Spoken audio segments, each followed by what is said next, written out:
agora, para a nossa última etapa de palestra desta manhã, temos o prazer de convidar o Dr. Otávio Cabral Marques para ministrar o tema Sinapse Neuroimunológica, uma visão integrativa sistêmica. O Dr. Otávio abrirá para perguntas no final. Então, por favor, anotem e entreguem à equipe disponível. Ficará aqui pela frente posicionada. Dr. Otávio Cabral Marques é pós-doutor em Imunologia pelo Instituto de Ciências Médicas da Universidade de São Paulo e na Alemanha pelo Departamento de Reumatologia e Imunologia Clínica da Universidade de Lübeck e Centro de Imunodeficiência Crônica no Centro Médico da Universidade de Freiburg. Freiburg. Também doutor pela Escola de Medicina da Universidade de Washington e pelo Instituto de Pesquisa Infantil de Seattle, nos Estados Unidos. Seja bem-vindo, doutor.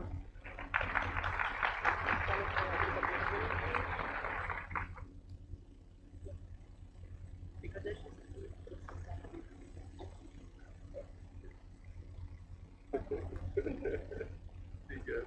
Vou botar minha aguinha aqui, viu? Obrigado. Tá, obrigado. Vou aumentar aqui. Bom dia a todos, né? Quase na hora do almoço, já está dando tilt aqui. É um prazer enorme estar aqui nesse evento maravilhoso.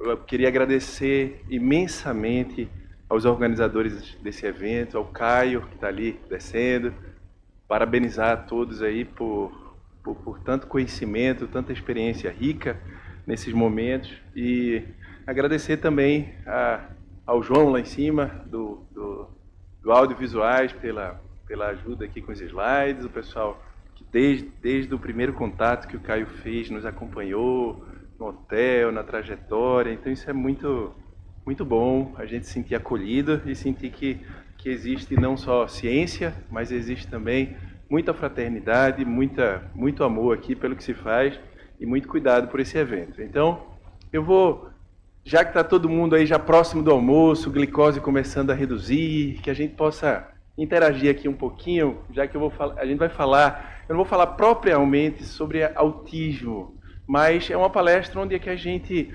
aborda aspectos de redes neuroimunológicas em diferentes contextos, incluindo também o autismo, com certeza, devido ao tópico do evento. Então, hoje, cada vez mais, se tem uma associação cérebro com as mais partes do nosso organismo em termos moleculares, né?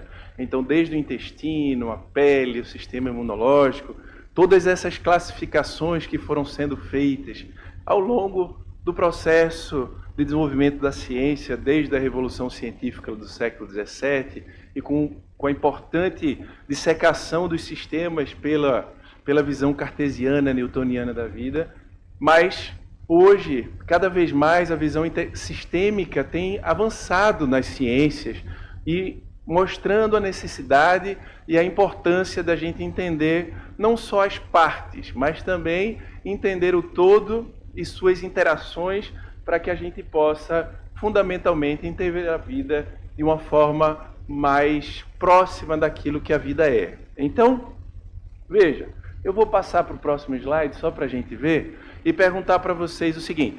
Alguém aqui, levante sua mão, quem já no momento de estresse, de angústia, de nervosismo, teve dor nas costas? Por favor, levanta a mão aí. Nossa, que maravilha.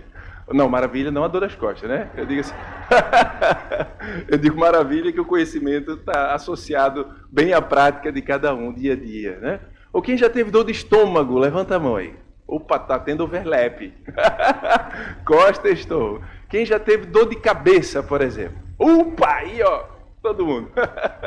Levanta até os pés, né? Então, veja, eu fico muito feliz, não com as dores, com as angústias de vocês, mas por saber que agora o que a gente está estudando diz concretamente, diretamente daquilo que perpassa o nosso cotidiano, né? A nossa vida, não só dos aspectos que eu vou falar, mas de todos nós, sem exceção. Eu, durante longos anos da minha vida, estudei uma molécula especificamente, durante o mestrado, doutorado, depois no pós-doutorado. E quando cheguei no pós-doutorado, eu entrei numa crise terrível, porque eu estava estudando tanto uma molécula só, que era o CD40 ligante, e seus envolvimentos na imunidade, que eu estava cada vez mais, eu disse, nossa, eu entrei na academia porque eu achei que eu ia ficar inteligente.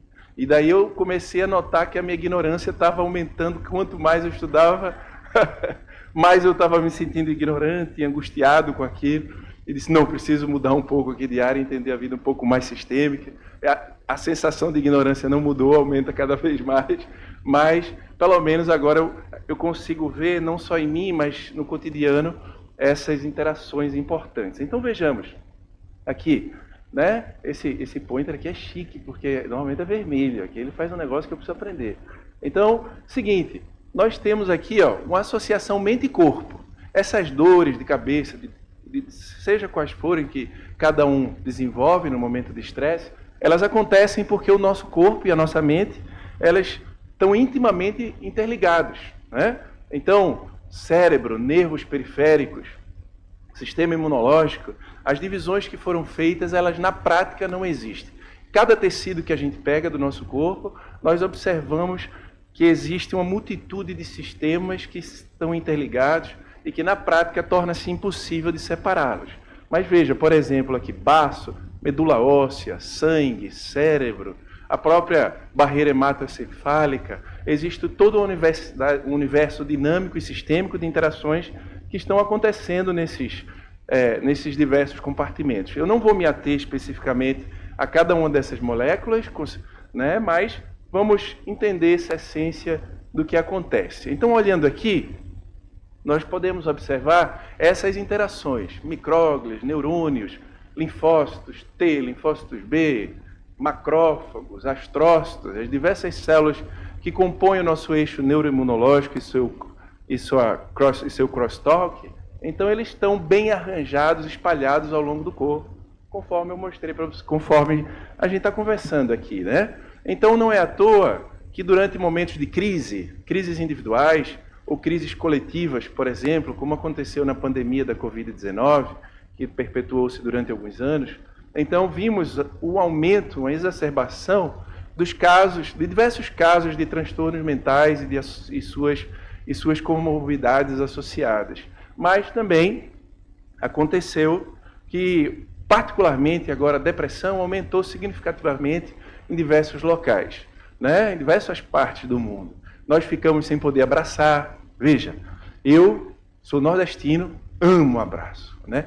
Gosto demais, afetuoso. Aí casei com uma alemã, afetuosa também, né? Ela era uma curva, um ponto fora da curva. Tanto é que alguns dos meus alunos dizem, professor, eu quero fazer pós-doc lá na Alemanha. O pessoal é simpático, querido. Você está vendo a minha esposa, né? Eu digo, boa sorte. Aí eu cheguei. Quando eu cheguei na Alemanha, eu fui à minha supervisora de pós-doc, eu digo, opa, boa tarde, bom dia, eu fui dar um abraço dela, ela olhou para mim assustada. Eu digo, bem-vindo, Otávio. Cheguei, aterrisei na Alemanha e fiquei sem abraço durante muito tempo. Eu chegava em casa abraçando sofá, parede, né? Abraçando o que aparecia pela frente.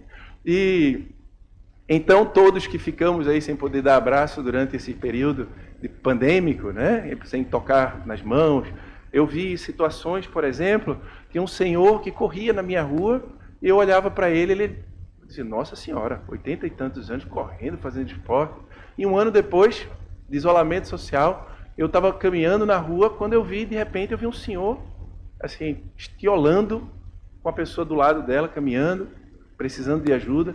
E eu achei algo semelhante com o senhor anterior, mas eu, assim, ceticamente, eu disse, não é possível que seja o mesmo homem.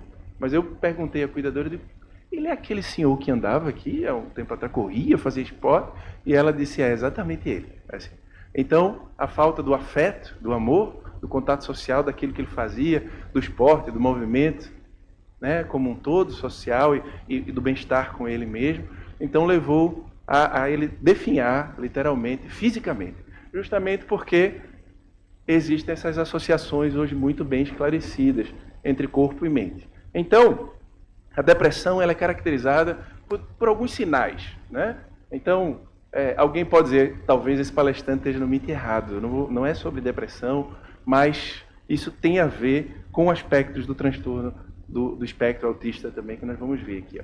Então, opa, voltou aqui, eu estou apanhando com o slide. Pronto. Então, existem alguns sinais, né? Sensação de estar se sentindo culpado, se sentindo mal, pensamentos de morte, de suicídio, emoção, desânimo profundo, perda de energia, fadiga, tem várias características, perdas de prazeres em atividades que normalmente a pessoa tinha, e quando esses sinais, alguns desses sinais, pelo menos 2 deles, se perpetuam e eles estão interligados ao longo de 2 semanas, por exemplo, então o indivíduo ele pode ser caracterizado com transtorno depressivo, né? Então, aqui, aí nós vemos que, veja, a depressão é uma das causas de disability, né? de perca de habilidades, de qualidade de vida mundialmente, em diversos locais.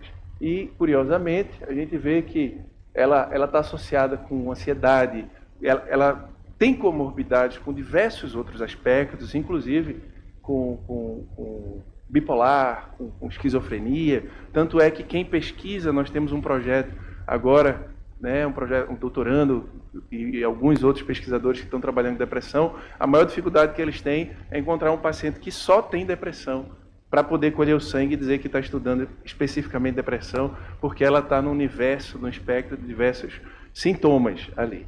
E ele tem aumentado, assim, ele aumenta com a idade, em alguns casos, mas jovens, muito jovens, já começam a desenvolver características, vejo, desde as primeiras, da tenridade, e a gente tem visto isso num crescente, ele já começa a manifestar aspectos depressivos.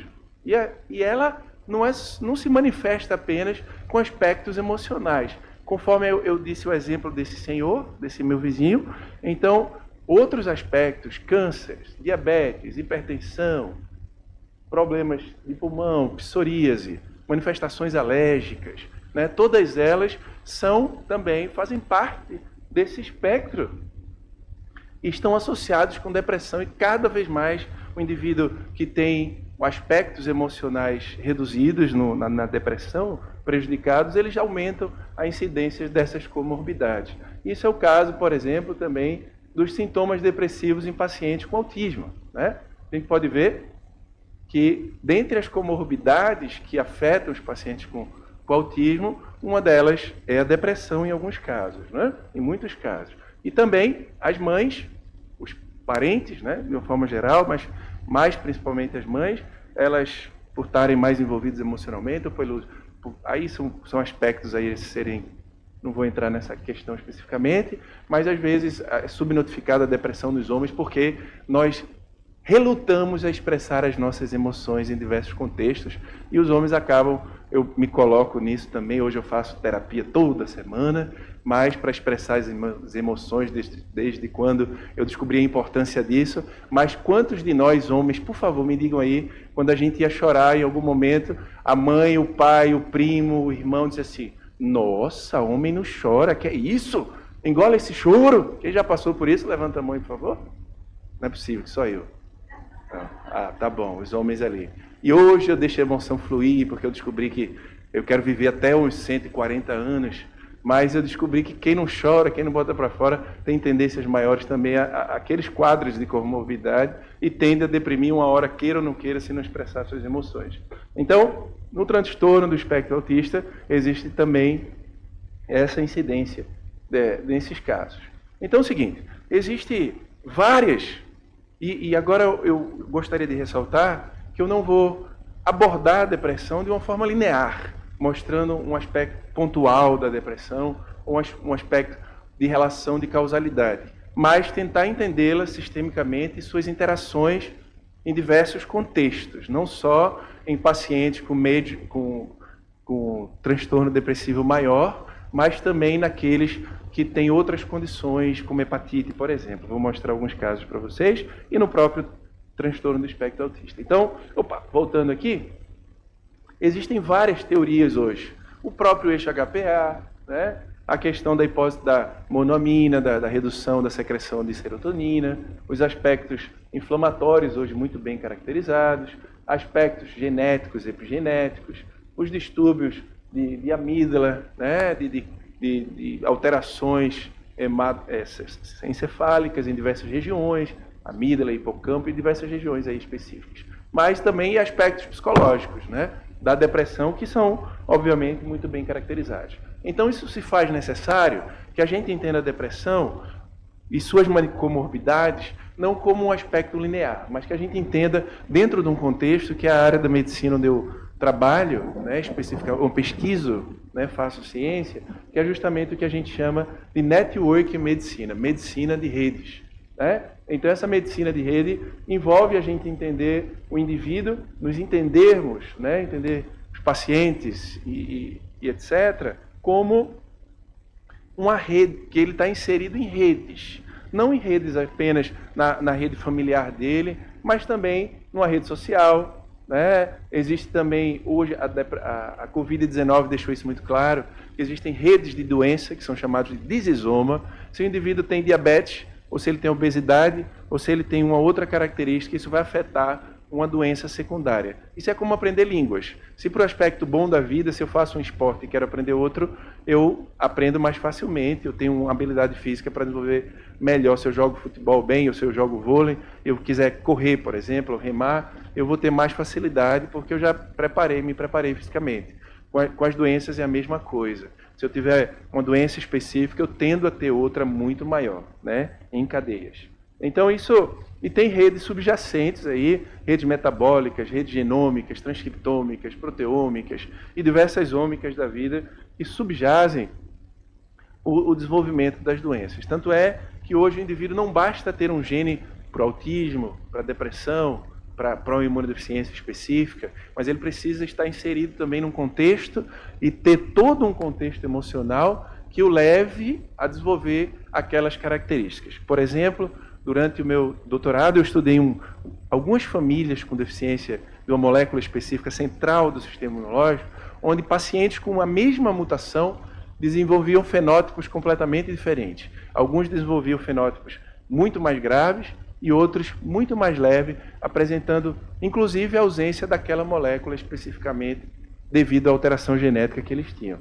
Então, nesse contexto, o que acontece é que cada molécula, né, nesse contexto de redes, passa a ser atores, exercem seus papéis, eles estão em contextos, e existem camadas de intercomunicação dentro das próprias camadas, por exemplo, grupos de RNA que se interagem com grupos de RNA, proteínas, o próprio DNA, que vão interagindo no contexto, por exemplo, da epigenética. Isso tem sido muito bem esclarecido com as interações das histonas e suas alterações específicas com o empacotamento do nosso DNA para a expressão específica de determinados genes e fenótipos por consequência. Então, vamos lá. Eu vou falar e a gente vai interagir, antes que o pessoal comece a voltar para os seus computadores, smartphones, que são muito mais atrativos do que o que eu estou falando aqui, né? Ainda mais no momento de fome. A gente já está procurando o que o iFood vai nos trazer. Então, veja, perguntar para todos, olhando para essa reta. Rapidamente, quantos números temos aqui, pessoal? De uma ponta a ponta desse segmento de reta aqui. Quanto? 9? 9? Quem diz que é 9? Levanta a mão. Eita, quem discorda? Tem discordância. 5 números. Legal, 5 números. O que mais? Hã? Mais alguém? 5, 9. Hã? Mais ninguém? Mais algum chute? Alguém falou infinitos ali. Alguém da minha linha sistêmica que eu vou convidar para fazer doutorado no meu laboratório. Cadê? Quem é a pessoa? Levanta a mão. Opa! Como é seu nome? Viviane. Falou infinitos. Os demais estão certos também. Não é que estão errados. Estão certos. Estão todos certos. Mas a Viviane viu nas entrelinhas, né? Muito bem. É isso mesmo. Então, ó, quando a gente olha, entre cada ponto desse, existem, então, infinitos números. Se a gente falar em dízimas periódicas, por exemplo, 0.033333333, eu lembro que isso foi um horror para minha cabeça quando eu estava no ensino fundamental, aprender esse negócio. Como é para todos nós, porque nós somos acostumados a ver uma vida muito cartesiana, classificatória, né? Tentar encaixar as coisas em quadrinhos. em círculos, né? Cada um no seu quadrado. Tinha até uma música que eu lembro que na minha época, foi muito famosa, de uma letra muito desenvolvida cientificamente, que era que era ado, ado, ado, cada um no seu quadrado, né? Eu achava, assim, para minha época eu achava maravilhosa, e hoje eu acho assim uma coisa incrível do ponto de vista epistemológico, científico, de riqueza, né, cultural da música. Mas vejamos, é exatamente isso que acontece, né? Então, em tudo existe o que a gente chama de infidimensionalidade.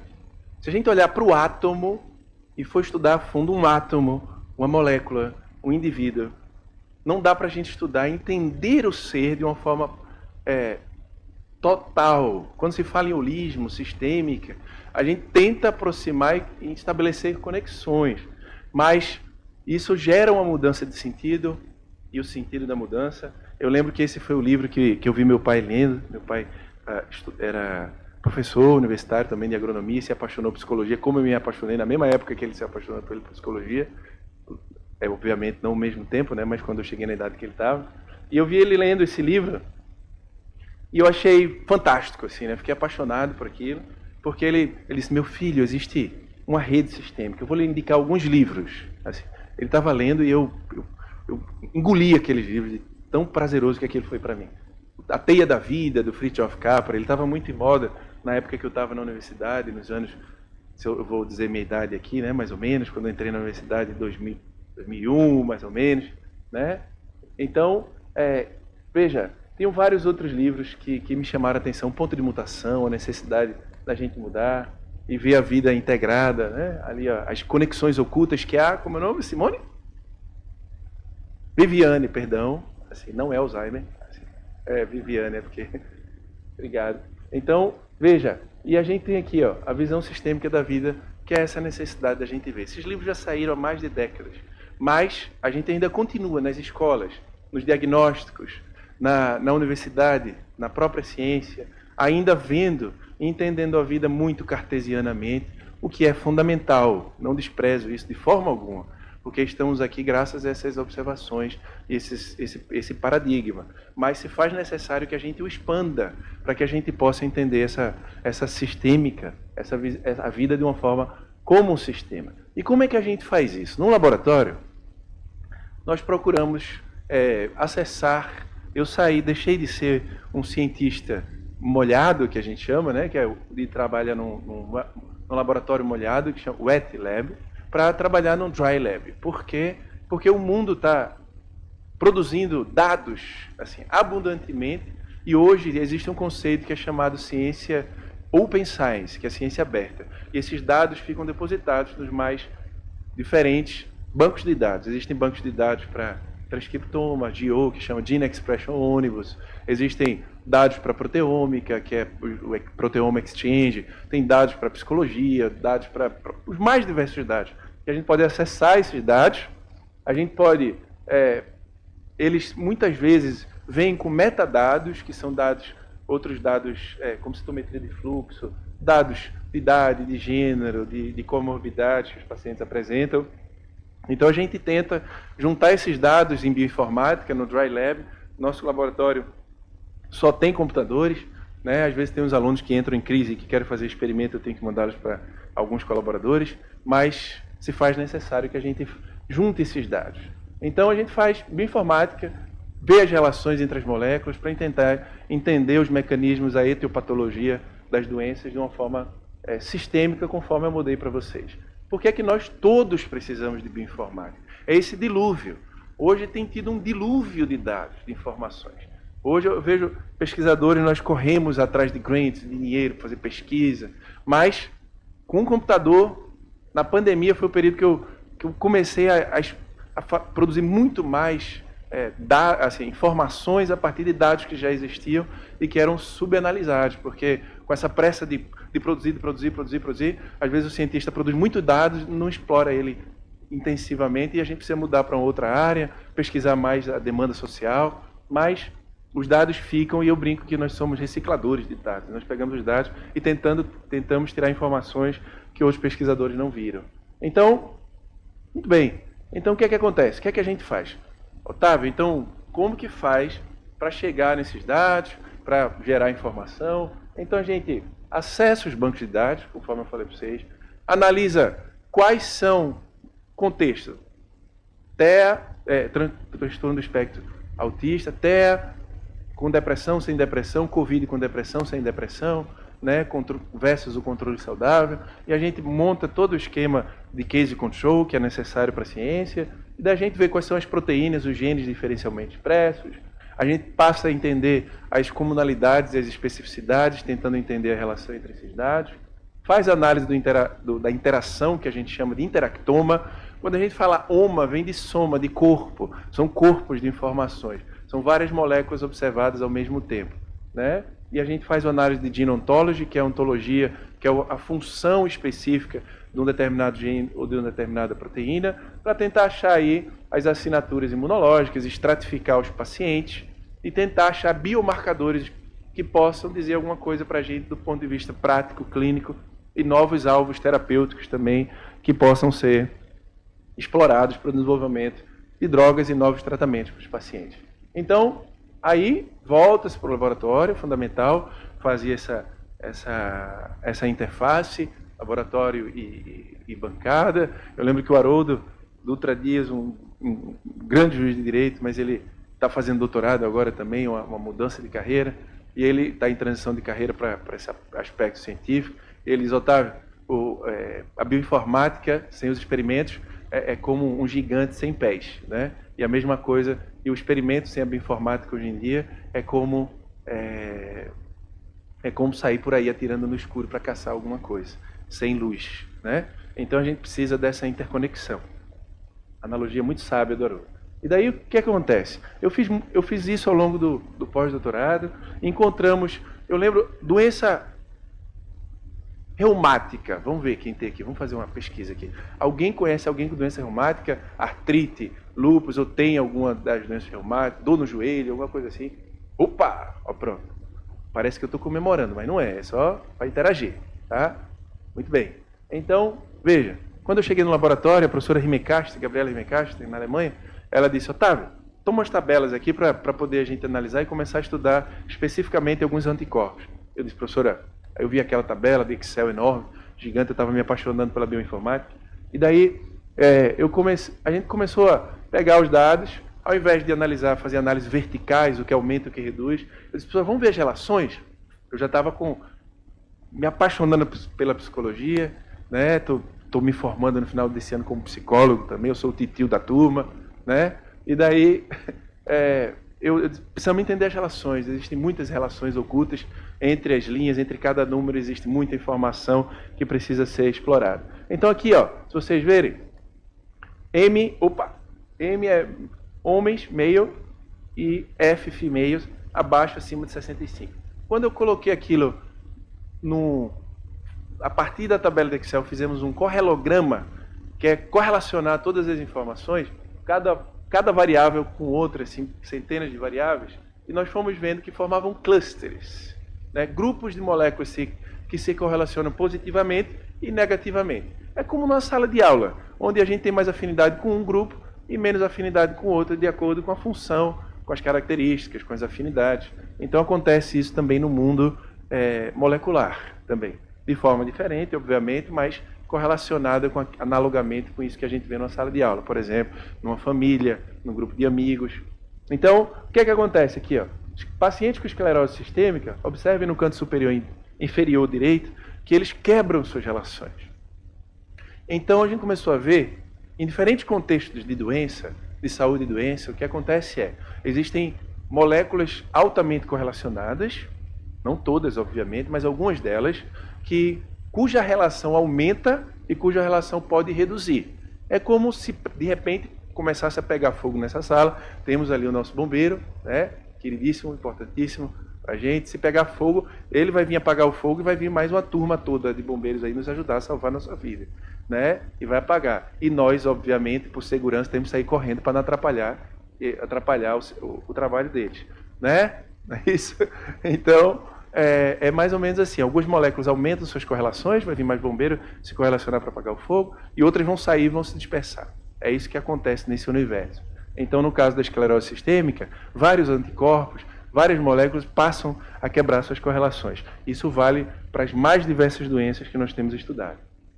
Então, a gente tenta nesse universo, Otávio, mas como é que a gente parte desse universo gigantesco de moléculas e vai entender, porque quando eu tenho que submeter grants, eu tenho que falar em biomarcadores, né? Para poder conseguir recurso para a bolsa de estudo, tem que falar biomarcadores, buscar doenças, isso é fundamental também, para a gente não ficar só no mundo da filosofia, que eu adoro essa parte do entendimento, do correlação, da elucubração, do pensamento, por si só já é muito gostoso a parte intelectual, né? E, inclusive, eu aproveito, eu vim para cá, o Caio, o pessoal, assim, a Juliane, o pessoal que está cuidando da gente, do Caminho Azul ali, não é isso? Estão cuidando da gente. Eu trouxe meus filhos, quando eu vou para congresso, assim, que é em lugar que não tem praia, ninguém se interessa aí comigo. Mas quando eu digo assim, o papai vai para um congresso no Rio de Janeiro, meu filho. Aí os dois pequenininhos, o Lúcio e a Mila, né, um de 11 e um de 7. Aí ele e minha esposa olham para mim assim e dizem, nós vamos com você. Assim, eles adoram. Aí vieram comigo. Aí quando chegaram no hotel, eu disse, nossa, que hotel bonito. Eu digo, foi o pessoal do Caminho Azul, a gente é bem tratado. Cientista é assim, meu filho. Estude para você também poder vir para um hotel maravilhoso desse, porque ele só quer saber de futebol. Eu digo, não é só futebol, não é só jogador de futebol que é bem tratado. Nós também, cientistas, o mundo está mudando, evoluindo. Obrigado. Obrigado. Palmas para o pessoal do Caminho Azul, né? Para eles que merecem a palma, para o Caio, para todo mundo aí. Eles que tratam a gente também. Eu aproveito para agradecer imensamente com essas palmas de vocês aí. Então, o Lúcio está animado, dizendo que cientista é importante, finalmente. Então, consegui vencê-lo. Agradeço o Caminho Azul por me ajudar no meu lar. Assim. Então, a gente tenta pescar informações, né? Tentar nesse universo, nesse mar de dados, pescar informações específicas para que a gente consiga, então, obter biomarcadores e alvos terapêuticos que possam ser explorados na clínica e ajudar a vida dos pacientes. Esse é o nosso objetivo específico, geral, que é nesse contexto sistêmico que a gente está conversando aqui, tentar pescar alguns marcadores específicos. Então a Anne está fazendo um trabalho muito bonito com depressão, uma aluna de doutorado do nosso laboratório. Ela pegou dados de diferentes partes cerebrais e foi... Aqui está esse Prisma Graphic, né, que são os gráficos específicos aí para chegar até eleger quais datasets a gente escolhe. Ela queria pacientes que tinham só MDD, especificamente. E daí ela chegou em 5 datasets, conjuntos de dados, que muito importantes para o estudo, para o doutorado que ela estava fazendo. Então, alguns foram eliminados por critério de inclusão e de exclusão, que tinham comorbidades que poderiam interferir na informação que a gente queria chegar. E daí ela chegou no número de pacientes com depressão, major depression, né? Depressão maior, e ela com 2.930 indivíduos, metade deles pacientes e metade deles controles específicos, sem comorbidade, sem histórico de depressão. Então, N chegou e conseguiu identificar, especificamente olhar para esse gráfico aqui do meio, genes que estão upregulados, aumentados a sua expressão, e genes com a expressão reduzida, né? nesse contexto depressivo. Então, primeiro aqui, um mar de dados. Então, cada conjunto teve um número de DEGs, Differently Expressed Genes, aumentados e reduzidos, em vermelho e azul, respectivamente. Né? Ela fez uma meta-análise desses estudos, caracterizou, chegou em aspectos estatísticos bem definidos, e daí ela mapeou, viu que a maioria eram genes codificadores de proteínas, e daí ela chegou num mar de informações que, dentre esses genes apidal-regulados, tinham, na depressão, conforme já mostrado para aspectos cerebrais, aqui são os datasets de regiões do cérebro, especificamente o cíngulo. Então ela viu que tinha muito aumento de resposta inflamatória, muita inflamação no cérebro dos pacientes com depressão. Como é que a gente fez isso? Foi pacientes que já tinham, que morreram associados com depressão, suicídio e alguns casos associados que permitiram que seus cérebros fossem estudados após a morte, obviamente. Então, aqui a gente tem e também alguns genes suprimidos que tinham associação também com a imunologia, mas muita coisa de sinapse, de formação de sistema nervoso, de proliferação de células. Então, o mapeamento feito. na região cerebral. Resumidamente falando aqui, sem ir a fundo em cada ponto específico. Mas aqui a gente vai ver que ela pegou regiões do sangue. É muito difícil, não tem como fazer diagnóstico de marcadores cerebrais sem aspectos invasivos. Então, como é que a gente faz? Quer fazer alguma coisa, achar algum marcador no sangue para que a gente possa caracterizar a doença, já que não tem um marcador biológico específico ainda para pacientes com depressão. Então, ela fez a mesma coisa com sangue, chegou nas mesmas características, a maioria dos genes diferencialmente expressos dos pacientes com depressão também estavam aumentados, e ela achou uma rede de moléculas neuroimunológicas também. Veja, dentro do sangue, ela encontrou várias moléculas classicamente associadas com a resposta imune, né, desde imunoglobulina, interferons e outros aspectos da imunidade inata, adquirida, e ela viu também que tinha no sangue dos pacientes várias vias associadas ao sistema nervoso, isso leucócitos especificamente, não células do sistema nervoso. São leucócitos, que apresentavam várias alterações de percepção, de estímulo, detecção de estímulos químicos, de desenvolvimento de sinapse, de transmissão de informação, de troca nervosa, que acontece no sistema nervoso, mas acontecendo dentro da sinapse. E daí vem a pergunta, Otávio, como é que isso é possível sem a gente ter neurônio ali dentro do leucócito, especificamente? Como isso acontece? Então, já chego lá nessa resposta. Então, a N viu que tinha um mar de moléculas, isso aqui é o que a gente chama de correloplot, com correlações positivas e negativas entre vias neuroimunes dentro dos leucócitos. Então, N foi estudando, vendo essas correlações, conforme eu mostrei para vocês, e ela fez uma caracterização. Eu perguntei, Nene, vamos lá, é a pergunta que ela desenvolveu do doutorado dela.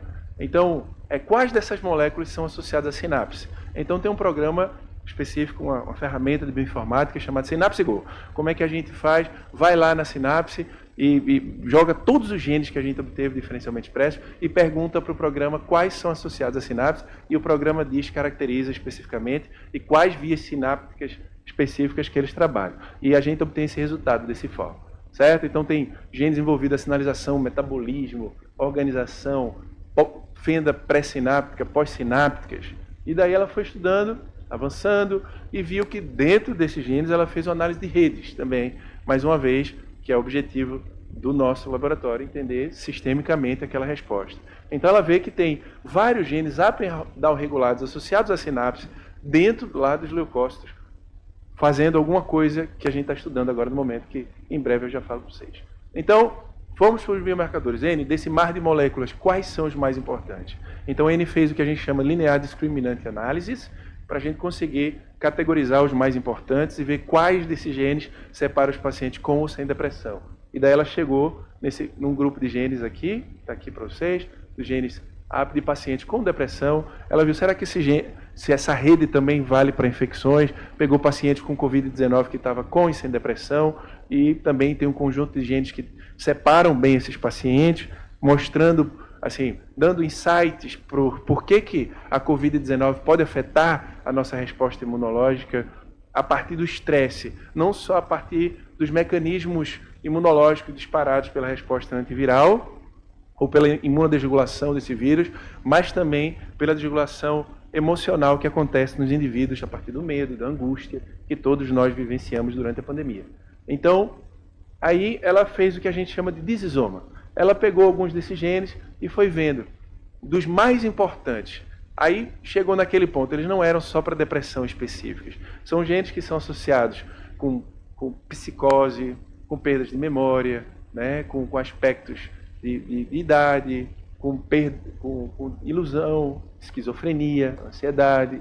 Então são genes que participam da depressão, e daí a gente entende por que a depressão não dá para ser, não é uma entidade isolada, mas por que ela está nesse conjunto sistêmico, a partir dessa análise de disisoma. E aí entrou, o Haroldo está fazendo em Minas Gerais, na Universidade de Minas Gerais, a parte laboratorial fez conosco, de pesquisa de bioinformática. Haroldo trouxe insights fantásticos aí, importantes, no doutorado lindo que ele está defendendo em breve, e ele mostrou que existem, desses genes que a Anne está trabalhando, uma correspondência genômica e transcriptômica, que muitos desses genes que estão desregulados, e da sua expressão, né, no seu RNA, eles estão também com associações no genoma. São genes que têm mutações específicas ou têm SNPs, alterações genéticas que participam desse processo. No mesmo contexto, não vou explicar cada metodologia, porque a mesma metodologia do começo da nossa apresentação foi aplicada aqui especificamente. Então, com o mesmo número de indivíduos, ele trabalhou junto com a N, e daí ele chegou desde regiões cerebrais a sangue. A gente tem redes de genes que são alterados no genoma da gente, desenvolve-se durante a embriogênese, e depois esses genes vão sendo alterados, e a depressão, não só aspectos cerebrais, mas também sanguíneos, são importantemente envolvidos, e aqui estão alguns desses genes especificamente. É um mar de moléculas, só para vocês verem. Não é uma, nem duas, mas são várias. Quando a gente fala num transtorno mental, da emoção, seja qual for, não se está envolvido apenas aspectos psicológicos, mas são redes psicológicas, emocionais e sociais, que a gente falou da Network Medicine, que estão envolvidos. Então, os genes que ele caracterizou, alguns deles aqui, ó, nessa roda aqui do exterior, em vermelho a gente tem os genes que estão nas células sanguíneas e outros que estão no cérebro, e em verde a gente tem moléculas aqui, várias redes que se associam com diferentes transtornos mentais, trazendo para a gente uma caracterização bem sistêmica. Eu não faço terrorismo com meus alunos, inclusive na pós-graduação eu digo para eles, não tem prova na disciplina, né? É possível. Imagina eu pedir para ele, diga qual é a rede de genes que está associada com o gene NTRK, por favor, liste, né? Então não dá para fazer prova. Então o trabalho é bem diferente, é grupos, é roda, é conversa, é apresentação, é discussão, é bate-papo e almoço também, que já está quase chegando no final, prometo para vocês. Assim. Certo? Então ele viu que essas redes, ó, o que é que acontece? Por exemplo, PAC6 aqui, tem genes que eles estão fazendo poucas correlações. Aqui tem correlações de espirma acima de 0,6, que vai de -1 a 1, né, relações negativas ou positivas por análises estatísticas, que alguns genes começam... Opa! Nossa Senhora! Rapidinho. Os genes começam a aumentar suas correlações na depressão, aquilo, analogia dos nossos irmãos bombeiros aí, que nos ajudam muito. Então, e daí a gente dá uma ordem para esse mar de moléculas. Tem análises, abordagens estatísticas, a gente passa a fazer uma análise que a gente chama de relative effect, quais desses genes que são mais importantes, que estão mais reduzidos ou mais associados com o fenótipo, faz uma análise de efeito relativo para poder pescar e entender o alvo terapêutico daquele sistema, a gente chama de hub, que em bioinformática são centros, regiões ou moléculas que se interagem muito mais intensamente com outras, formando redes, e esses são alvos importantes, e tem alguns que está sendo explorado agora no doutorado dele. Mas, para a gente ir para além da depressão, especificamente da depressão propriamente dita, então dá para a gente entender também, ó, várias comorbidades, vários trabalhos, TEA e câncer, eu mostrei para vocês repetindo isso aqui, hepatite crônica. Eu quero chamar a atenção aqui especificamente para a hepatite, certo? Qual de nós aqui foi dar um diagnóstico para o paciente, ou recebeu um diagnóstico de alguma coisa? Quando eu passei no concurso da Faculdade de Medicina de São Paulo, e eu precisei fazer uma bateria de exames. Foi muito mais difícil passar nos exames físicos, né, do que no concurso, propriamente dito. E daí, tudo, de próstata, sangue, etc., pulmão, radiografia, importantíssimo, né, fazer. Aí, quando na radiografia, apareceu um granuloma, assim. Aí eu mostrei para os médicos, sabia que aquilo, resultado, quem toma BCG vai ter um granuloma, né, vai ter um aglomerado ali de macrófagos que ficaram, e fica uma cicatrizinha imunológica ali. Só que daí, eu sabia disso. Eu trabalho com isso, vejo isso o tempo todo nas pesquisas. Só que daí o médico disse, olha, Otávio, mas você vai ter que fazer uma tomo não, eu não lembro qual foi o exame que passou. Estou todo nervoso que eu fiquei na hora. Aí ele disse, vai ter que fazer uma tomo, etc. E daí eu fui fazer o exame, eu disse, meu Deus do céu. Eu digo, será que eles vão pegar alguma coisa mais séria? Não vou conseguir assumir o concurso. Aí eu já comecei a tragedificar. Meus filhos vão ficar abandonados, já comecei a procurar seguro de vida. Cada vez que eu olhava para eles eu chorava, né? Eu disse, Jesus Cristo, o que é que aconteceu comigo? Agora, o que foi uma felicidade, passar no concurso, meu sustento pro resto da vida, meu trabalho, o que eu amo fazer, se transformou na tragédia. Fiz o exame, Quando saiu, aí o médico disse, não, vem aqui para a gente conversar. Eu digo, Jesus Cristo. Assim, eu digo, o que é isso, meu Deus do céu? Aí disse, não, Otávio, e depois da tragédia, né, de tudo que eu sofri, ele disse, não, fique tranquilo, isso aqui é só um granuloma. Eu digo, Jesus Cristo. Eu digo, é para tudo isso, você não sabe, meu filho, o que aconteceu nesses dias. Minhas redes neuroimunológicas assim, foram totalmente desreguladas, psiquicamente, nesse processo, mas o alívio veio. Então, às vezes, a notícia, por isso que a fake news é tão perigosa, né? A notícia é muito mais perigosa, às vezes, do que o fato em si, propriamente dito. E, às vezes, para a gente se desfazer, tem gente que recebe a notícia, desfalece, morre com susto, com medo. Foi meu caso, quase, né? E outros né, pegam aquilo, está tudo bem. Tem casos de pessoas que recebem notícia de câncer, o médico diz, você tem poucos meses, e a pessoa psicicamente está tão bem, tem tanto propósito na vida dele, espiritualidade, seja o que for, e ele busca através daquilo e consegue superar. E surpreende, né, a medicina com a superação das limitações que ele passou. Isso é porque aqui, por exemplo, na hepatite, só para dar uma olhada, e isso vale para outras doenças que eu vou mostrar para vocês também. Existem clusters em células do sistema imunológico, no fígado, vários clusters de genes neuroimunes se comunicando. A defesa do nosso corpo, que acontece contra patógenos, contra câncer, elas estão em íntima interação com as redes neurológicas, que não estão só num crosstalk, numa conversa entre eles, separados, mas estão intimamente associados, inclusive dentro dos leucócitos acontecendo, e a gente está caracterizando isso. Então, Adriel fez essa mesma abordagem, achou redes no fígado, aqui cada um, em vermelhos, genes do sistema nervoso, em azul, genes do sistema imunológico, em alto grau de correlação. Dentro dos leucócitos dos pacientes com hepatite, dentro dos leucócitos do fígado, no fígado dos pacientes que faleceram, acabaram falecendo também. Essas redes estão associadas, altamente interligadas. Então, Adriel fez o sistema de classificação, viu, aqui são as fases da gravidade da hepatite, G2, G3, G4, e ele viu que com o aumento da gravidade, olha que coisa linda intelectualmente importante para a gente ver, que com o aumento da severidade, a gente tem alguns genes que permanecem conservados e alguns genes que passam a ter redução significativa da sua expressão no contexto da hepatite com a gravidade. E esses genes, para nossa surpresa, quando a gente foi ver, fazer a gene ontology, a classificação, a maioria desses genes são associados a processos sinápticos, processos neurológicos. Ou seja, não é nem não apenas o processo imunológico que está sendo desregulado ali, mas está acontecendo a desregulação neuroimunológica, emocional, psíquica, que envolve.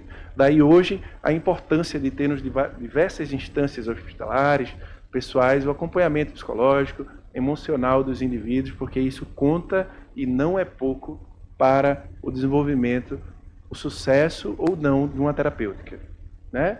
Então, até quem cuida hoje em dia, quem cuida tem que ter cuidado, né? A gente fala isso. Então, quem tem um paciente com qualquer problema, ele começa a ter molecularmente, às vezes, as mesmas características, porque ele precisa ter cuidado também. Não só cuidar do outro, mas cuidar de si. Quantas pessoas, ao cuidar dos outros, em excesso, não entraram em burnout, nesses de estresse pelo trabalho. Então, aqui, olha que interessante. No centro, no cerne dessas redes de interações, a gente tem genes associados à depressão. E como tem isso em casos de câncer, pacientes, tem estudos que mostram, o paciente, se ele tiver uma depressão associada com a doença, ele tem um prognóstico muito pior daquele que não. Então, veja, a gente está agora, para passar bem rapidinho, né, só en passant, a gente vê, essas redes estão presentes não só na hepatite, nas infecções pelo HPV, nas infecções pelo HTLV, cada um desses são doutorandos lá do nosso laboratório, e eles estão investigando isso nos demais contextos, e a gente vê que, de acordo com essa sinapse nervosa, ela não se concentra apenas na interação entre neurônio e neurônio, mas elas estão também envolvidas em vários aspectos genéticos, inflamatórios, mitocondriais, neurogênese, estresse, metabolismo, ela tem várias camadas que estão envolvidas. Por quê? Que interessante, neurônio não só se comunica com neurônio. Não são só neurônios que produzem neurotransmissores. As células imunológicas também produzem neurotransmissores. Tem receptores para neurotransmissores. Os neurotransmissores também produzem citocinas, que são moléculas que se comunicam, que foram originalmente caracterizadas pela comunicação intercelular dos leucócitos. Eles também produzem, também possuem receptores. Então a gente vai quebrando os paradigmas dessa divisão que existe entre os sistemas para entender a vida de um contexto muito mais sistêmico. E no TEA, isso também é verdade.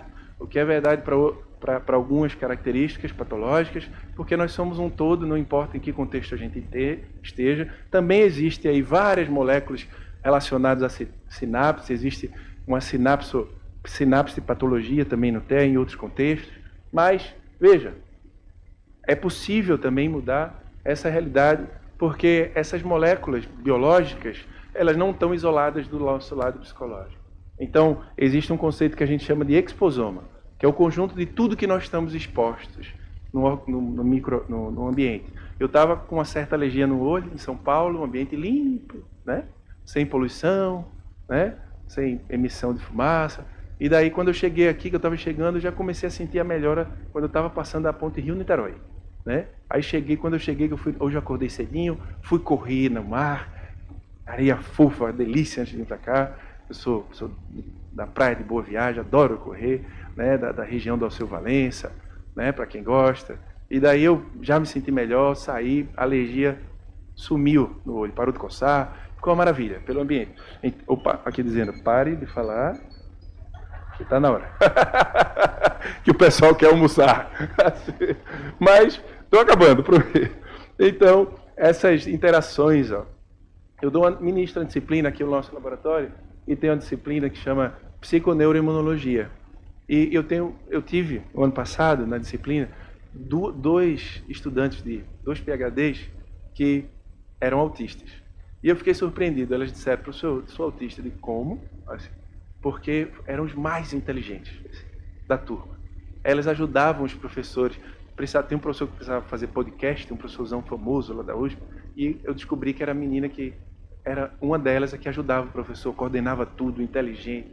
Eu digo, meu Deus do céu. E a gente está classificando alguns pacientes como limitando o nosso contexto, mas olha o que aconteceu. Quando está exposto no exposoma de quem acredita no paciente, na transformação, no amor, no relacionamento saudável, nas potencialidades e não patologiza apenas as doenças, é possível transformar, né, qualquer processo e conseguir mudanças efetivas.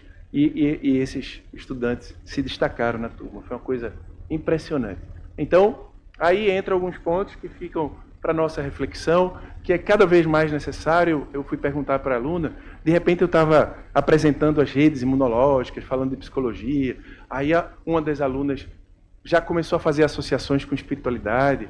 Eu disse, nossa, que coisa incrível. Ela disse, não, professor, eu gosto muito de estudar espiritualidade, isso me ajudou muito. Quando ela faz trabalho voluntário, ela disse que fica muito mais feliz, se dá bem. Eu disse, nossa. Aí eu comecei a pesquisar e fui ver que tem muita associação. Quanto mais espiritualidade não é religião, porque tem muita gente de religião desconectada da espiritualidade. É a conexão com o nosso eu profundo, né, que caracteriza um ser espiritual. Às vezes eu conheço pessoas que são agnósticas, que não vão em nenhuma religião, mas são pessoas envolvidíssimas com caridade, enquanto muitos religiosos se debatendo e brigando por questões de palavras. Então, o que acontece é que existem redes que ligam os pensamentos, as emoções, o fazer o bem, né, como o Caminho Azul faz tão brilhantemente, e tantas outras ONGs nesse país maravilhoso que é o nosso, que fazem e que reconhecem esses aspectos como importantes. Tanto é que a Organização Mundial da Saúde tem colocado como aspectos fundamentais dos tratamentos considerar. Então, por fim, a vida não se enquadra. Eu vi que, pensando nesses pacientes e outros contextos moleculares, moléculas que alteradas, que são superadas naquele contexto de rede, conseguem fazer compensações. A geometria euclidiana da reta que a gente viu, tem a reta, mas tem a geometria também, né, associada a isso tudo. Então, para a natureza não é bem assim, né? Existe hoje geometria fractal, que mostra que a vida não é linear. Embora existam aspectos lineares importantes, que são importantes para entender a vida, mas a geometria da vida é muito mais abrangente e não linear do que a gente imagina, e a ciência tem avançado. Eu, montando essa aula, eu estava tentando achar algum animal que representasse isso, e a minha filha Mila, que é artística, adora arte, como eu gosto, minha esposa também, e ela, quando viu, eu digo, nossa, eu achei ornitorrinco. Ela ficou encantada com o ornitorrinco. Disse, papai, me explica um pouquinho o que é esse animal. Aí eu digo assim, não, é o seguinte, é um animal que ele é considerado um mamífero, mas ele põe ovo, tem bico de pato, cauda de castor, veja, e pés de lontras. Assim. Ela disse, que lindo, papai. Aí eu disse assim, eu já não desobedeço nem a minha esposa em casa, imagina a filha, né? Então, eu respeitei, trouxe, justamente para mostrar que a vida não é exatamente essas linearidades. E é isso que a gente faz no laboratório, tenta entender a vida nos mais diversas redes que interagem, né? A física quântica tem mostrado isso, a espiritualidade e outros aspectos importantes da vida que estão influenciados, as emoções, o lado físico. Cada um às vezes se apega mais a um aspecto do que o outro, mas no final das contas está tudo interagindo no universo, desde a mente, no nosso corpo, no espaço, nessa sala, tem uma série de redes neuroimunes e de afetos, ó, como a gente pode ver. A gente chama até de afectoma. Todas as nossas emoções estão envolvidas naquilo que a gente chama de afectoma. Redes de emoções que interagem e fazem da vida um fenômeno muito mais sistêmico do que o que a gente imagina que ele é. E que essas emoções estão intimamente associadas com essas redes biológicas. E é por isso que, em diferentes contextos, existe essa questão da imunologia emocional, que está sendo muito bem caracterizada, que quando emoções e respostas corporais estão muito bem equilibradas, a gente tem um sucesso muito maior na clínica. Quando isso não acontece, né, esse desequilíbrio emocional, isso também tem um desequilíbrio biológico muito grande. Então, eu agradeço imensamente a todos os membros do nosso laboratório. Alguns estão no exterior no momento, na Alemanha, nos Estados Unidos, passando calor agora, mas frio no inverno, adorando, aprendendo, trocando com nossos irmãos, amigos, parceiros fantásticos desses países que têm nos ajudado muito, né, no desenvolvimento desse trabalho. E eu agradeço a cada um deles. Meu agradecimento não poderia ser sem uma rede, né? Então, cada um desses são exemplos de pesquisadores de diferentes países, muitos do Brasil, que formam clusters de interações, de colaboração, de ajuda, sem os quais nada, eu não estaria aqui conversando, tendo esse prazer de conversar aqui com vocês nesse dia de hoje. E, sem sombra de dúvidas, eu agradeço imensamente a Faculdade de Medicina, a FAPESP, que financia a maioria dessa pesquisa, o CNPq, o IDOR, onde eu também participo e faço pesquisa, onde eu sou pesquisador, e ao nosso designer que ajudou nessa chiqueireza toda, dessa troca, é o Marco Júnior, que está em Portugal no momento, nos ajudando, e a vocês aí pela paciência, pela bondade, que antes do almoço terem ficado e participado com a gente, e de novo ao Caio, e a todos do Caminho Azul, muito obrigado, e quem quiser fazer perguntas, a gente está aqui. Muito obrigado. Obrigado. Muito obrigado. Perguntas aí, ó. Quem tiver, tem um microfone aqui. Podem, a gente interagir mais um pouquinho. Temos mais só 60 minutos. Assim. Não é brincadeira. Mas dá pra gente... Tá funcionando. Alguém quer fazer alguma pergunta? Interagir? Quer fazer? Pronto. Oi, que bom. É um horror quando o palestrante da palestra não tem uma pergunta. Ou todo mundo entendeu tudo, gostou demais, ou não entendeu. Exato. Primeiro, obrigada, Otávio. Te recebendo oficialmente, né? Eu sou a Diana. Nossa! Obrigado. Então, em nome da Caminho Azul, a gente agradece muito a sua fala, e que tem muito a ver com o que a gente vem trabalhando no grupo de estudos e pesquisa em autismo, né? Que é essa visão de tudo ao mesmo tempo, né?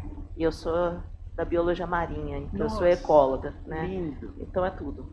Tudo. Então, uma pergunta assim que me veio muito à cabeça quando se apresentou é essa ativação e essa desativação, né? Fazer aquela pergunta que ninguém quer ouvir. Você acha que como é que é desencadeado esse processo, né? É o estímulo do ambiente que pega esse sistema imunológico e, como um intermediário, ele vai para o cérebro, ou é algo do cérebro para o sistema imunológico? É algo, né, do top-down e o bottom-up, que é o tema do nosso congresso. Exatamente. Nossa, excelente pergunta. Fica aí pra gente interagir. Excelente, linda pergunta. O bom de trabalhar com isso, sabe o que é? Que a gente sempre tem uma resposta. Assim. Quer dizer assim, e a resposta clássica sabe, é que um interage com o outro. Assim. Perfeita. Elucidativa. Então, assim, existe uma reciprocidade biológica e psíquica, né? Então, elas se... Por exemplo, vou dar um exemplo prático. Assim. Alguém já ouviu falar em sickness syndrome, que é uma síndrome que desenvolve quando a gente está gripado, por exemplo, com infecção. Que você tem febre, dor de cabeça, a gente tende a ficar mais isolado, né?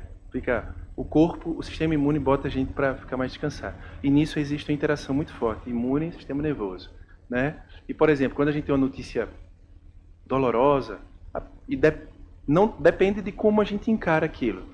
Se eu encaro com uma perspectiva positiva, espiritual, emocional, estou bem, ou não, ou fisicamente, vou para a natureza, me dou bem, a natureza já me faz muito bem, eu me conecto com aquilo que me faz bem, com um parceiro, com um amigo, falo, desabafo, falo aquilo que Freud falava de faço a abreação, boto para fora, né, a cura pela fala, consigo fazer psiquicamente isso, o indivíduo lida bem, ele acaba processando aquilo mais facilmente e o corpo reage muito melhor. Então ele sai muito mais forte de um contexto quando o outro é abatido. Então existe o top-down e o bottom-up, eles se complementam. São áreas lindas, fantásticas. Parabéns aí pelo tópico, mas é muito difícil a gente dizer assim, é que nem a história do ovo e da galinha, sabe? Então eles... É muito difícil dizer onde começa, onde termina. Eu tenho uma suposição, né? A gente se mete na vida dos outros, né? Ele dá a palestra, a gente se mete. Ótimo! Mas é como se o que tiver mais forte naquele momento vai desencadear, né? Muito bem colocado. E aí, entrando no mundo de autismo, a gente tem muitos professores também na sala, muitos terapeutas, eu associo logo com... Por isso que o autista faz aquilo que até a família diz que ele nunca faz quando ele encontra alguém que transmite confiança. Exatamente. Né? E aí, quando a confiança seria essa força externa para poder modular. Exatamente. Né? Muito bem colocado. E está muito atrelado com amor, com cuidado, com empatia, né? Então isso é fundamental. Muito bem colocado. Obrigado pela pergunta. Obrigado a você. Viu?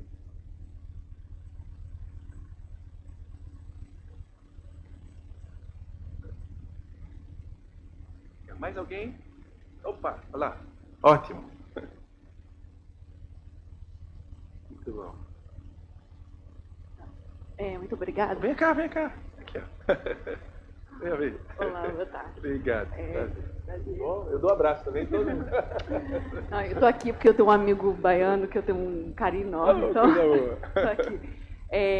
Sou advogada, tenho 2 filhos autistas e esse tema virou meu hiperfoco. Sim. E essa palestra acho que comunica muito bem com a próxima pós-almoço. E eu queria que o senhor falasse mais a respeito. Você falasse mais a respeito, né? A gente vive um momento assim, uma sociedade adoecida, com excesso de informações não aprofundadas e muita violência. Um excesso de violência. O noticiário ele é banhado de sangue, não há mensagens construtivas e ouvi dizer, não sei o quanto é certo, daí a pergunta para você, que me disseram, não sei se é verdade ou não, que quando o cérebro enxerga, a gente enxerga um filme que retrata uma violência, é como se efetivamente estivéssemos vivendo aquilo e que o corpo experiencia tudo aquilo. Então, uma criança e pessoas mesmo assistindo a um excesso de violência, escutando notícias de jornal permeadas de violências, isso vai adoecendo o corpo. vai. Não, fica aqui. Não, essa é perfeita a sua colocação. Até eu devia ter falado isso. As perguntas e os comentários complementam muito, eu agradeço demais, porque existem reações que são desencadeadas. Imunoglobulinas que são produzidas na saliva, né? Reações em cadeias no nosso corpo. A nossa mente não consegue distinguir o que é ficção de realidade. É por isso que no final do filme a gente chora, se emociona, e aquilo tudo impacta. Se eu assistir um filme de caridade, Manduce, lá no Católico, Chico Xavier, Divaldo Franco, e outras palestras, outros indivíduos de várias áreas, Mahatma Gandhi, na Índia, ou grandes nomes aí, filmes de solidariedade, vejo ONGs que estão fazendo bem. Então a gente tem uma reação correspondente biológica de saúde, né? A saúde mental tem muito a ver com isso. E é muito bem colocado, a Thaís, obrigado Thaís, pelo seu comentário. Por exemplo, às vezes a gente tem violências silenciosas. E hoje está muito comum as crianças já pequenininhas sem atenção. Nossos pais, muitas vezes. Às vezes no corre-corre, às vezes meu filho, pai. Eu digo, Lúcio, desculpa. Quando eu vi, eu estava ali, né? Focado demais em alguma coisa. Ele, pai, eu quero falar um negócio. Aí eu largo o celular, às vezes eu vou sentar na mesa, eu vejo, Jesus Cristo, é uma coisa horrível. Eu pego, jogo o celular, eu né, do lado, digo, sai de mim. Aí eu vou para o quarto, eu não levo mais celular para o quarto, de jeito nenhum. Assim, porque às vezes essa questão no dia a dia, a falta de atenção, de conversa, a gente encontra amigo de não sei quanto tempo, está ali no celular conversando. Às vezes não olha no olho, não conversa, não interage. E isso é fundamental. Minha filha, quando eu estava preparando a aula, era tarde da noite, eu saí para jantar com ele, a gente interagiu, e estava naquele clima de férias. Ela olhou para mim e disse, eu digo, papai vai só pegar o celular aqui, o computador, para terminar de dar uma checada na palestra. Ela olhou para mim e disse assim, papai, você já acabou? E ela ficava do meu lado. Já largou? Que ela queria que eu botasse ela para dormir, que eu costumeiramente boto toda noite. Então, e isso é importantíssimo nas relações, o afeto. Eu acho que a mente não consegue distinguir ficção de realidade e tem uma reação correspondente molecular. Muito bem colocado, Thaís. Excelente seu comentário. Fundamental a gente cultivar a paz. Obrigado. Muito bom. Opa, venha. Olá. Um abraço da plateia. Primeiro, Adriana, eu sou professora de sala de recursos. Primeiro a gente fica sentado aí se sentindo pequenininho, né? Porque vocês estão fazendo pesquisas maravilhosas, mas para vocês estarem aqui, vocês estiveram na nossa sala, e aí a gente fica feliz com isso. Você acabou de responder, o sistema imunológico da criança, do adulto, o que a gente em sala de aula pode fazer para que isso seja melhor construído, essas experiências, essas memórias celulares? Mas eu acho que você acabou de responder quando você falou do afeto. Acho importante a gente ter essa visão na escola. O que a gente faz na escola para que a gente possa empoderar esse sistema imunológico? Fica aí. Não, excelente. Sua pergunta é fantástica. Porque para não falar que nem um teórico, eu fui professor também de ensino médio, ensino fundamental, EJA, não sei se só EJA, ensino jovens e adultos, eu adorava aqui. E o afeto é o mais importante, né? Porque, assim, a técnica é fundamental também, mas os seres têm inteligências múltiplas. Vocês disseram que tem psicólogos aqui, eu adorei, né? Então, por exemplo, Jung falava, né? Quando diante de um outro ser humano, pode saber todas as técnicas possíveis, todas as teorias. Mas quando a gente vai com o ser humano, a gente tem que ser ser humano. Assim. E às vezes, quando a gente dá primazia só para a técnica, esquece o afeto, né, a gente perde esse contato com as pessoas, e isso na sala de aula perde também, quando o professor se coloca numa posição hierárquica muito elevada, distante. Eu fui dar palestra num local, me chamaram para dar palestra, e como era um evento religioso, eu vou para a igreja, centro espírita, então me chamaram, eu vou dar palestra. Falo de ciência, mostrar os dados. E daí, eu cheguei no local, eu disse, com um ambiente desse, né? Eu não vi ninguém se abraçando. Eu disse, que é isso? Como assim? Uma instituição religiosa, caridade, povo fazendo voluntário. Eu disse assim, vamos se abraçar, pessoal? Aí eu falei, o pessoal se abraçou, me abracei com o pessoal, a gente se levantou, e o pessoal adorou. Aí a dirigente da instituição chegou para mim e disse assim, Otávio, aqui a gente não abraça. Assim. Aí eu digo, depois. Eu estou agendando mais palestras para você, mas você não pode incentivar o abraço. Ela falou assim. porque aqui não pode, eles são os atendidos e nós somos os dirigentes do trabalho. Aí eu disse, querido, é o seguinte, eu digo, cancele todas as minhas palestras. Porque é impossível a gente ensinar as coisas sem o afeto. Assim, é fundamental. Pestalozzi, né, falava disso. Todos os outros, Vygotsky, Vallon e tantos outros pensadores mostravam como é importante a gente trazer o afeto. Mas em locais que a gente tem 50, 100 alunos sem atenção, uma sala onde Paulo Freire falava muito bem isso, todos os grandes pedagogos, psicólogos mostram isso. Eu vejo as escolas hoje com a sala invertida, né? Assim, porque a gente não consegue empoderar o outro falando, a gente tem que dar a oportunidade dele fazer. Então, quando ele faz, que a aula é muito mais ativa, que o aluno é muito mais produtor do conhecimento, aí eles começam a se empoderar. As salas lá de investigação, inclusive o Howard Gardner, da inteligência múltipla, ele disse que ele não fazia, desculpa, já vou fechar para não prolongar tanto, ele falava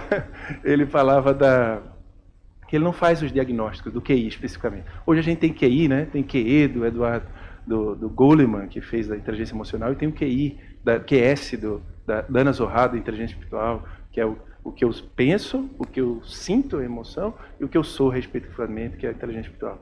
Então, tudo isso precisa. Ele não faz mais diagnósticos, eu não faço diagnóstico. Você pode pegar as palestras deles, as aulas, ele bota a criança no ambiente e deixa ele manifestar as suas mais diversas habilidades. E explora aquilo. Então, em vários lugares do mundo, quem investiu na emoção, no afeto, junto com o intelecto, se deu bem. Então, obrigado pela sua pergunta e parabéns. Muito bom.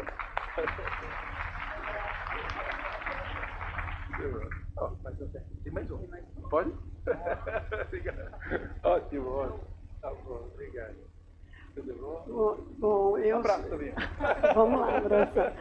Bom, meu nome é Vera Lúcia, eu sou de uma cidade periférica, Cuiabá, Mato Grosso, né? E acho que a sua fala anterior já contemplou o que eu estava pensando em falar. Mas eu queria colocar o seguinte, eu trabalho em uma escola de saúde e a gente oferece cursos, né, de especialização para os trabalhadores de saúde do SUS do nosso estado. E lá a gente tem alguns cursos de especialização. Eu não sei se você tem conhecimento ou se todos têm, as práticas integrativas complementares, né? Então, nós temos uma unidade de saúde lá que oferece terapia comunitária, reiki, as atividades com energia, né? E aí eu queria, assim, reforçar, a gente tem o dia da semana que tem benzedeiras, uma série de atividades práticas, né? E a escola oferece especialização em plantas medicinais, né? Aí, essa semana está tendo com o Adalberto, que é o criador das práticas integrativas, das terapias, né, comunitárias, que está dando curso para a gente lá. Então, a gente, na sexta-feira, sempre uma atividade mais nesse sentido, que é a mais aberta, né? E aí eu queria, assim, saber de você, ou você reiterar, como é que isso reverbera, né, com as pesquisas que vocês têm feito. Isso é fantástico. Pode ficar, fica aí, se quiser comentar.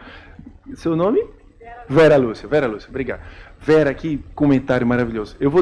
A sua pergunta fica assim, eu vou lhe responder o seguinte, sabe qual é o nome do nosso laboratório?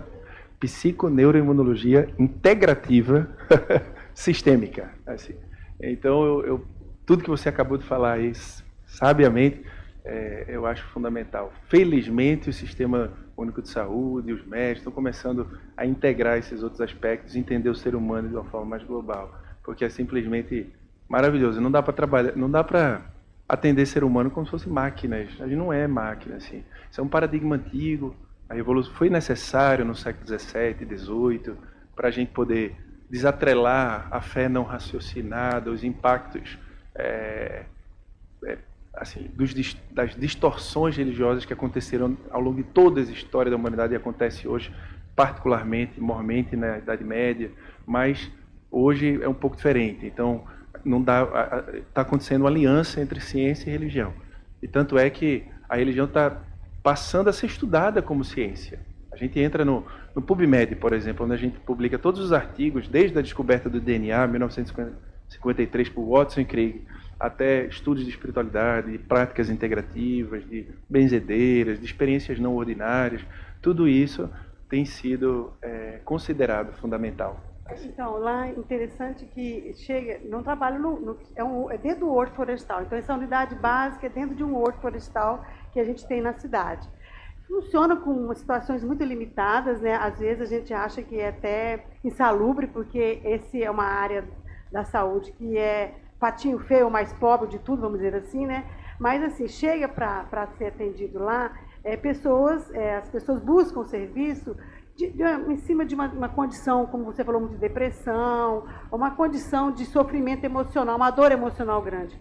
E aí ela chega e está com pressa para poder ter uma resposta daquilo, né? Sim. Então ela também tem nutricionista, tem psicólogo. E aí fala, olha, sinto muito, mas nós vamos ter que ver você como inteira. Não dá para poder tratar agora só da sua obesidade, da sua compulsão, mas vamos ter que ver esse todo, sabe? Então, assim, é um trabalho mais lento, às vezes tem evasão, mas essa dificuldade da compreensão sistêmica e integral, né? A gente vivencia isso lá também. Não, fundamental. Vera, você me lembrou um caso, quando eu tive uma filha com cardiopatia congênita, né? Foi entre o Lúcio e a Mila. Ela nasceu, ficou 2 meses na UTI e faleceu. Assim, fizemos de tudo, tratou, fez as cirurgias, ficou boa do coração, pegou uma sepse e faleceu quando estava indo para casa. Foi a maior dor e o maior aprendizado que eu tive na minha vida.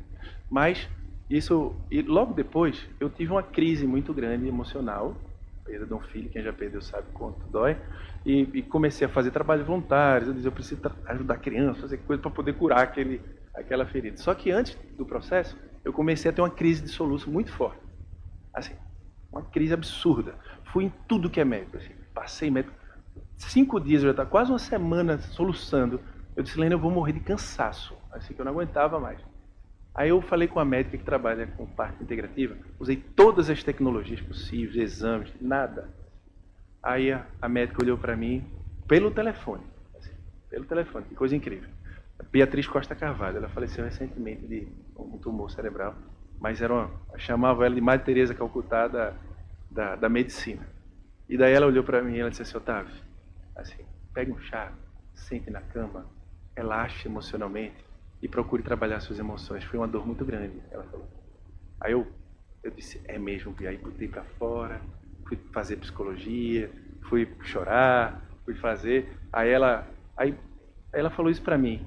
À noite, eu acordei sem soluço. Assim. A gente banaliza essas práticas tão, vamos dizer assim, antigas, né, históricas na nossa vida. Né? Fundamentais. Então, a gente está vivendo hoje uma juventude muito cética, né? Pois é. Então você fala, ele levou para benzer, a benzer fala, dá um banhozinho de água de sal grosso, vai relaxar a criança. Aí a mãe jovem fala, isso aí não vai fazer, isso aí não. Pois é. Né? O afeto. Obrigado. Muito bom. Muito bom. Pronto, só mais 7 perguntas. Nós que agradecemos, né, a sua fala tão sensível, né, principalmente a sua valiosa participação com seus conhecimentos no nosso congresso. Uma lembrança do congresso. Obrigado. Tchau. Nós que agradecemos. Infelizmente, né, a gente não pode ficar aqui a tarde inteira avançar o almoço junto com o Dr. Otávio, que seria a vontade de todos nós, né?